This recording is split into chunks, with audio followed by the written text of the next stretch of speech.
In this video, I want to talk to you about your goals and how to set goals that you'll actually follow through on and can actually stick to.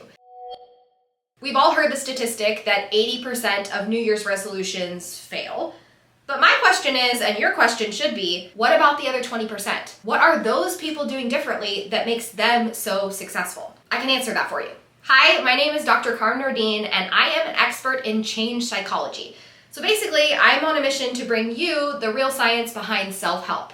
And today, I want to talk to you about 3 science-based techniques that you can implement that will make you much more likely to follow through on the goals that you set for yourself. Let's get started. Here we go with point number 1, and this is going to be a little bit of a poke for some of you. Don't set goals from a place of self-hate. I see it all the time. We go home for the holidays, or it's the middle of the year and we start to feel some type of way about ourselves. Maybe you're feeling bad about your finances, or bad about your body, or bad about your physical abilities, or bad about how messy your house is. So you go into this mode where you're feeling really bad, you're feeling really guilty, and you tell yourself, oof, I am gonna set a goal that I'm gonna keep my house clean, or I'm gonna set a goal that I'm gonna lose weight. But these goals come from a place of self-hate, which is a big no-no in the world of behavior change. Here's the science behind that.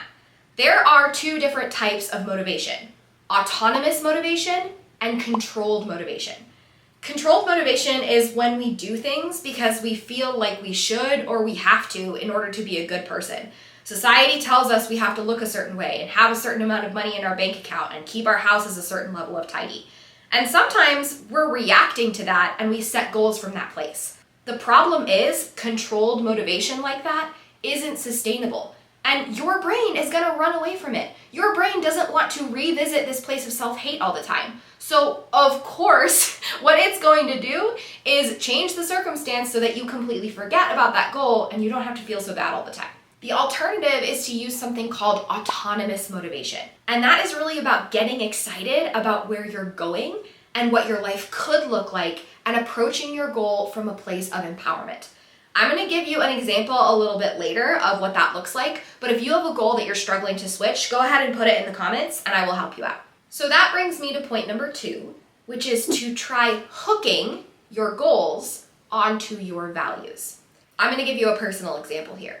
Earlier this year, I set the goal to compete in my very first powerlifting meet and lift 600 pounds across the 3 main lifts: squat, bench, and deadlift. Now, the type of goal I set in that case, 600 pounds, was what we call an objective goal. It's objective because everybody around me can clearly agree on whether or not I lifted 600 pounds. But anytime you set an objective goal, you also want to complement it with a subjective feeling. You want to understand why you want that goal and what value it represented.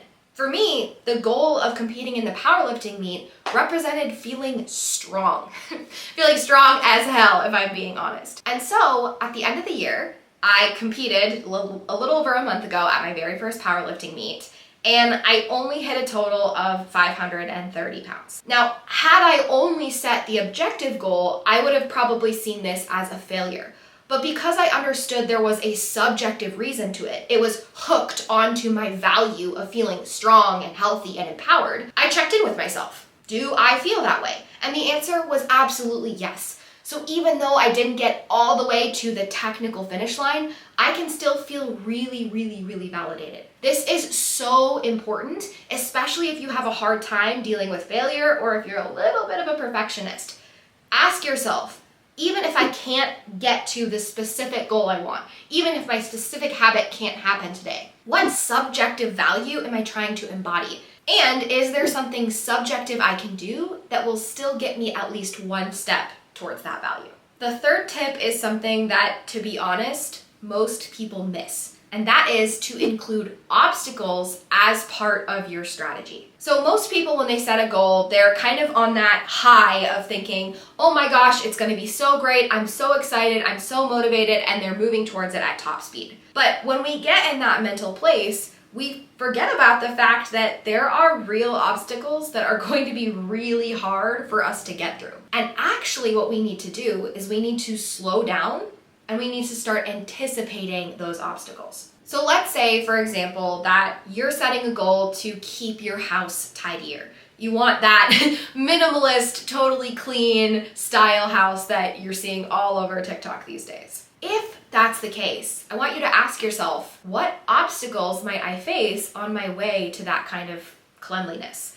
What is the reason that I haven't gotten there already? I know for me, there are two main obstacles to my tidiness. Number one, being in a rush, and number two, getting overwhelmed by the whole house being a mess and not wanting to clean it up. If those were my two obstacles, here's how I might change my goal in order to include that in the strategy. Instead of just saying, I want to be tidier, I might change my goal into a habit of doing a 5-minute reset every single day. That does two things. One, I would probably put that reset in my schedule during a time where things are the slowest, so I wouldn't be in a rush. I would tell myself, hey, it's the evening, work is over, I don't have to be worried about that, I have time to do this. Two, having a goal that's broken down into a 5-minute chunk every single day is going to help my overwhelm a lot and reduce the overwhelm I might feel if I let the clutter pile up. That's just one example, but again, if you need a little bit of help, put your question in the comments and I'll come on in and I'll give you some behavior change expert advice. All right, so at this point you might be thinking, Karin, this is really great, but I don't actually know what my goal should be. I have a bunch of goals and I can't figure out which one to focus on, so I can't apply these tips on how to follow through. If that's the case, what I want you to do is I want you to go sign up for my Future Self mini course. This is a completely free resource that is going to help you decide exactly what your goal is, exactly how it connects to your values, and exactly what it looks like in terms of small daily habits that you can actually do. Oh, and by the way, hit that subscribe button because I've got more videos coming out over the next couple of months that are going to break this down even more and give you way more science-backed tips to help you actually change.